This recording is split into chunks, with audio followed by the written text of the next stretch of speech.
Excellent. I'm being mindful of the time here. I would just like to end with one question, and primarily anybody who is listening to this podcast, since you talked about the massive opportunity for property management Yeah. companies in India, if somebody were to really get inspired by this conversation and say, okay, I would like to explore this space. What do you think is the kind of revenues that a standard property management company who is managing say 100 units, okay, let's start with 100, Right. would generate in a year, using your tools, house monk? Could you give somebody who has never been to property management space but now is willing to be an entrepreneur and start his own business, how would you say, what are the numbers like? There are a lot of influencers in the vacation rental space who talk about this, but I'll talk about long-term property, right? There are influences in India, you mean? Across the globe in the vacation rental space, right? Short-term property management, lease and put it on Airbnb and manage your properties on a daily rental basis. Ah. Available across the globe on multiple social media platforms who talk about doing nothing but sitting on the phone for 5 hours a day and making millions of dollars a month. Right? Mm. I'm not talking about a month. But anyway, I'll give you some numbers around long-term property. Right? Take Singapore, for example. A unit in a co-living space would essentially be rented out for anywhere between 2,000 to 3,000 in a key location, right? Right. Dollars, Yeah. right?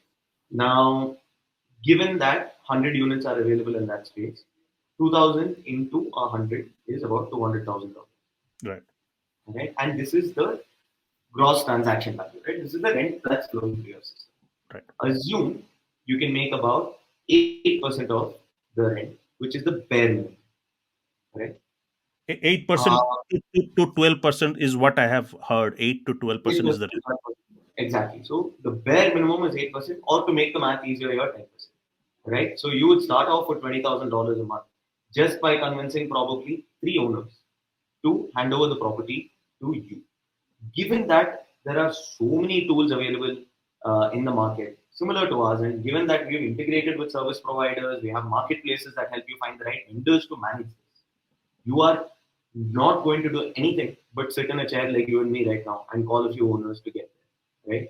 So to get to $20,000 a month, that's pretty much all it takes, and that's how we started.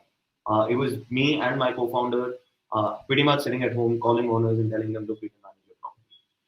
Mm. But are the owners willing to part away with 8% to 10% of their rentals? Absolutely. I think I would pose that question to you, right?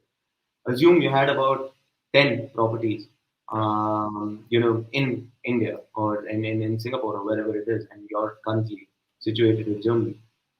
Would you like to speak to? So, look, I'll tell you what, right? The average conversion rate from lead to tenant, Mm. right, if I'm looking to get a property occupied, would Mm. be about 10 to 15%, right? And I'm taking this globally, so this number will vary in different geographies and different Mm. segments, so on and so forth. So you would need to speak to 100 people to get your 10 properties occupied. Mm.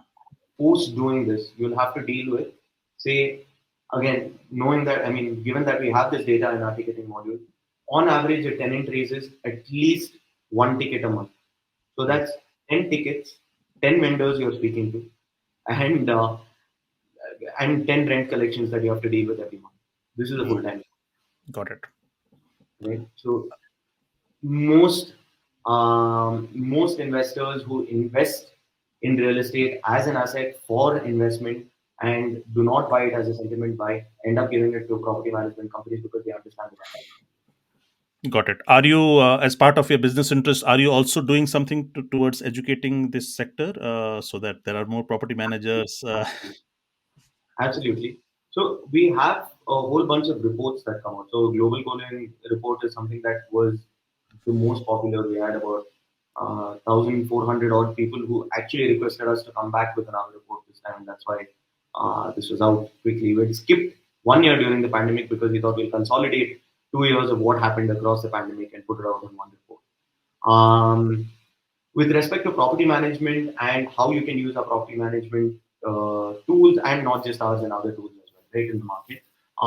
We do have blogs, we do have multiple webinars uh, that happen through industry experts we are coming up with our own podcast specifically around property management, Nice. which Lovely. goes live, I think, by the end of January, and that's a weekly podcast where we'll be interviewing the largest property management companies in the world, some of the people who are incumbents into the space, and also some of the people who have exited from the space, just to give an idea of how the entire ecosystem had been working and is growing.